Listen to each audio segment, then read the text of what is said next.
Hola, ¿cómo están? Feliz sábado. Hoy estoy acompañada de mi esposo, Fernando, a mi izquierda y a mi derecha de la estatua de Nabucodonosor. ¿Y qué será la estatua de Nabucodonosor? Bueno, la estatua de Nabucodonosor es donde inicia varias profecías en la Biblia. Gracias. Es así como empezamos la lección de esta semana, que titula Defendamos la verdad. Y para empezar vamos a orar. Oremos. Padre amado, te damos muchas gracias por este momento, que sea tu presencia quien dirija y que podamos hacer siempre tu voluntad. Te lo pedimos en el santo nombre del Señor Jesucristo. Amén. Amén. Amén.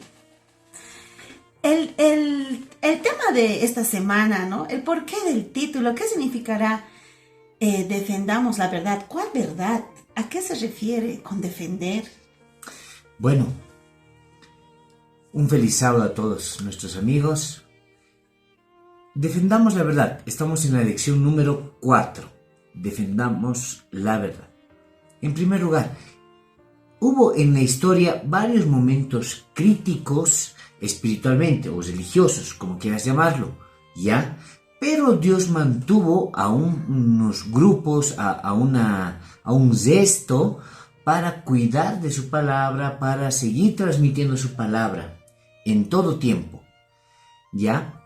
Y este grupo fue llamado a defender la verdad. Y este era su trabajo, por así decirlo. Pero también recordemos un detalle. Defender la verdad, nada se puede hacer sin Dios. Nada. Aun cuando estemos queriendo defender a Dios, no. En un libro de Daniel dice, deja al león de Judá que se defienda solo, ¿no? Entonces, él sabe defenderse utilizando a sus hijos, utilizando a un pueblo y de la forma adecuada y correcta. Defender la verdad no implica ir con negatividad a imponerse entre las cosas. Defendamos la verdad es un acto de Dios que utiliza a sus hijos para defender la verdad de Dios, la verdad de la Biblia. Gracias, quedó clarísimo. Vamos a ver el versículo de la semana, donde la palabra escrita en Juan 3, 14, 15 dice: Como Moisés levantó la serpiente en el desierto, así es necesario que el Hijo del Hombre sea levantado, para que todo el que crea en él no se pierda, sino tenga vida eterna. ¿Qué aprendemos de este versículo? Uno de los versículos en el Nuevo Testamento, en el libro de Juan, que en realidad está haciendo referencia a lo que pasó con Moisés. Te cuento. Hubo un momento donde cuando Moisés sacó al pueblo, el pueblo renegó contra Moisés. No tenemos que comer, etc. Renegó y le dijo a Moisés, ¿para qué nos sacaste? ¿Para qué? Si ya estábamos mejor. ¿Ya? Entonces, Jehová tomó la decisión, salieron serpientes y los picaban y morían. Mucha gente murió. De ahí el pueblo se reúne, habla con Moisés y le pide, por favor, pide a Jehová de que pare esto. Perdónanos por haber hablado mal, ¿no? Entonces Moisés hace este detalle y la respuesta de Dios fue, haz una imagen de bronce, ¿no? Una serpiente. De ahí tenían que ellos mirar, cada vez que les picaban, cuando miraban, ellos se sanaban. ¿Qué relación hay en el mismo versículo? Lo menciona, dice, cuando Moisés levantó la serpiente, ¿no? En el desierto, así es necesario que el Hijo del Hombre sea levantado. Para sanarse tenían que mirar a esta imagen. Ahora, actualmente, para sanarnos, para curarnos, tenemos que mirar a Jesús, ¿no? Es una referencia a ello, para que todo aquel que crea en Jesús no se pierda. Y tenga la vida eterna. Exacto. Qué lindo también, ¿no? Vamos a avanzar. La siguiente pregunta. ¿Cómo está relacionada la ciudad Esmirna con Apocalipsis? ¿Y qué será la ciudad Esmirna? Para que conocer mejor, no sé. Muy bien, vamos a responder hablando de profecía y veamos un poquito de este tema. La iglesia de Esmirna es la segunda iglesia mencionada en Apocalipsis 2.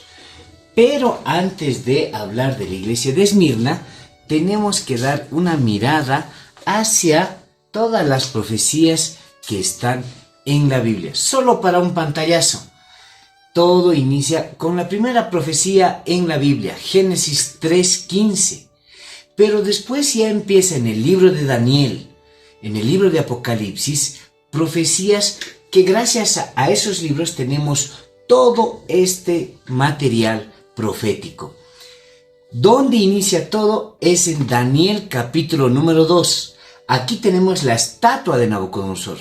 Algunos le dicen la madre de las profecías, donde inicia prácticamente varias profecías que están en la Biblia, que eran para su tiempo y también que son antes de la venida de Jesús.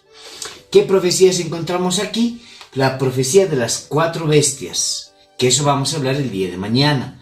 También tenemos la profecía justamente de Nabucodonosor, que la cabeza significa algo, los brazos, los muslos, las piernas, etc. Y así sigue las profecías. Después de esto llegamos a Apocalipsis, y en Apocalipsis tenemos 7 iglesias. La iglesia de Éfeso, Esmirna, Pérgamo, Teatira, Filadelfia, Sardis y la Odisea. Un detalle, es interesante, la iglesia de la Odisea es prácticamente la iglesia que espera a la segunda venida de Jesús. Cada iglesia representa un tiempo profético. Por ejemplo, la iglesia de Éfeso hasta el año 100, la iglesia de Esmirna, que es la lección de ahora, ¿no? Esmirna, desde el año 100 hasta el año 313 en la Biblia. Es una época de persecución romana, donde hubo gran derramamiento de sangre. No podemos no mencionar algunos de ellos en este tiempo. Primero está Policarpo, uno de los primeros dirigentes de la iglesia. A él quisieron, porque se mantuvo con su fe, la iglesia romana de la época, el pueblo romano de la época, tenía una costumbre de quemar incienso una vez al año. Pero él dijo, esto no es de Dios y no corresponde hacerlo. Y se mantuvo a su fe, aunque salió una ley que era que tenían que practicar esto, él decidió respetar a Dios primero. Y para él lo fue Dios todo. Es ahí que lo amenazan de las siguientes formas. Primero lo amenazan con quemarlo. Y él responde, 1 hora va a arder esto. Y ustedes no saben lo que viene en el juicio. Después le dijeron, te vamos a tirar a las fieras para que te devoren. Y él respondió, impensable para mí arrepentirme del bien para volver al mal. No lo voy a hacer. Todos los soldados que fueron a arrestarlo, era llamativa el comportamiento de Policarpo, ya que era un hombre pasible, ya prácticamente de más de 80 años. Y les dijo, está bien, voy a ir con ustedes, pero voy a orar. Él oró 2 horas. Oró 2 horas antes de entregarse a Dios. Luego le dijeron, arrepiente de todo lo que dijiste. Y él dice, 86 años lo he servido y no me ha hecho ningún mal. ¿Cómo puedo hablar de mi rey que me salvó? Fue uno de estos mártires que murieron por la causa del Señor. Qué honor morir así. Luego de esa aclaración sobre la iglesia Esmirna, también habían otros personajes, como Policarpio, que se mencionó, Jerónimo, Juan Hus, quien era un reformador, teólogo, filósofo y murió en la hoguera. También había un grupo de personas que se llamaban los valdenses, que vivían al lado de Dios, dando testimonio y proclamando de la palabra en los tiempos más oscuros en el conflicto cósmico. Y yo me pregunto ahora, valdenses, ¿de dónde viene esa palabra? ¿Quiénes eran? Valdenses. Todo surge en esta época que era difícil para todos respetar a Dios, y la forma de respetar era a través de la escritura. Lo que decía la escritura, eso debemos respetar. Esa era su primera doctrina, solo escritura, la sola escritura. Y ellos tuvieron problemas porque ya, como mencionamos en Policarpo, el pueblo romano tenía una ley donde tenían que quemar incienso, que esto estaba en contra de la Biblia. Entonces, hubieron hombres que se levantaron, en estos casos, otro hombre de nombre Pedro Balda, y con él varios otros hombres, y de ahí recibe el nombre de valdenses, ¿no? Los valdenses de Pedro Balda, ¿no? Y ellos estaban en contra de las cosas que les enseñaban en esa época. Entonces, ellos iban respetando, te voy a mencionar un par de ellos, a las cosas que ellos estaban en contra, que están en contra de la Biblia también. Por ejemplo, adoración a Dios. Esa debe ser la premisa. No a ningún ni ser humano, ni a ningún otro tipo de elementos. También que lo que no está en la Biblia no debe tomarse en cuenta, y viceversa. Lo que está en la Biblia sí debe tomarse en cuenta, y lo que no está ahí no debe concluirse. Estaba también algunas características de la transustanciación, que era que Jesús tenía que ir a un elemento y de ese elemento se cambiaba de forma a Jesús, etc. ¿Ya? En Daniel 7 vamos a hablar un poquito más de esto, la transustanciación, ¿no? O el Padre de mi Padre, ¿no? Etc. La confesión de que debe ser a Dios, no a ningún otro ser humano, y así lo menciona la Biblia. Claro que no implica eso del perdón. El perdón, yo te tengo que pedir perdón a ti en alguna falta, pero también a Dios y a ti. Pero es diferente el tema de la confesión de pecados. Que el bautismo debe cumplir los requisitos que están en la Biblia. Debe ser una persona consciente, ¿no? Que debe buscar a Dios, que debe ser por inmersión, debe sumergirse en agua, no solo con un poco de agua, y que debe ser en el nombre del Padre, del Hijo y del Espíritu Santo. Eso decía la Biblia, y a eso querían llegar este pueblo valdense. Otra cosa que se oponían era que en ese entonces te comento que alguien podía pagar para librarse de los pecaditos, ha cometido pecaditos y para borrarlos, etc., podía pagar. Y el pueblo valdense decía, no, aquí no existe eso en la Biblia. Estaba en contra de la indulgencia de pecados. Sobre la doctrina de un infierno que para siempre se están quemando, este pueblo dijo, en la Escritura se refieren a 3 cosas, y dan una explicación a este tema. Y la última, por mencionar, en realidad son varios temas más, el tema de los muertos, ¿no? Que una persona cuando descansa, cuando fallece, ya no tiene más memoria.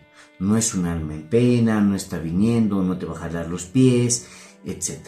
Y es más, que no hay necesidad de comunicarnos, porque nunca, bíblicamente, nos vamos a poder comunicar con ellos. Jamás. No, porque el muerto está muerto y nada sabe. Entonces, este pueblo, al defender esto, era un dolor de cabeza para los dirigentes de esa época. Es por eso que ellos sufrieron una gran persecución. Los buscaban para matarlos, literalmente. estaban prohibiendo las escrituras, estaban prohibiendo la Biblia. Ellos se anotaban, por así decirlo, en papelitos pequeños. Lo ocultaban, memorizaban la Biblia lo más que podían, porque no iban a poder tenerla. Es más, no podían huir con una Biblia, entre comillas. No lo podían hacer. Entonces, versículos pequeños y más que todo en su mente. Y aún así, algo que me llama mucho la atención, aun cuando estaban sufriendo persecución por defender la verdad, ¿no? El título de esta semana, también ellos predicaban. ¿Cómo? Predicaban, tocaban puertas, iban casa por casa. No habían la Biblia, pero las escrituras eran mencionadas de memoria. Wow, tenemos que aprender la Biblia, orar a Dios que nos ayude a memorizar las escrituras porque es una bendición. Te cuento algo más del pueblo valdense. Hubo un momento donde ya estaban prácticamente acorralados. Iban a morir. Y la historia dice de que en ese momento, cuando estaban en un monte, ya no recuerdo el nombre del monte, la neblina, hubo una neblina que nadie podía ver más allá de su nariz. Y es en ese momento, este pueblo valdense huyó. Huyó. Milagro de Dios. Así es. Dios siempre cuidó a sus hijos y siempre lo va a hacer. Va a cuidar a sus hijos. Y más aún cuando alguien está dedicando su vida a predicar la palabra de Dios. Aún en persecución. El pueblo valdense. Él se sume. Amén. Sin duda alguna esta semana va a ser de mucho provecho en seguir aprendiendo lo que es la profecía, aprendiendo sobre los valdenses y nuestros reformadores, ¿no? Vamos a terminar orando. Por favor, ¿nos diriges en oración? Padre nuestro, esta semana vamos a tocar varios puntos sobre profecía y queremos pedirte ayuda para entenderla. Señor, tú nos los mandaste y si tú nos mandaste en la Biblia profecías, tiene su propósito y también tiene su lugar. Gracias, cuídanos por Jesús. Amén. Amén. Hasta mañana. Nos despedimos. Chao Fernando, chao Nabucodonosor. Chao.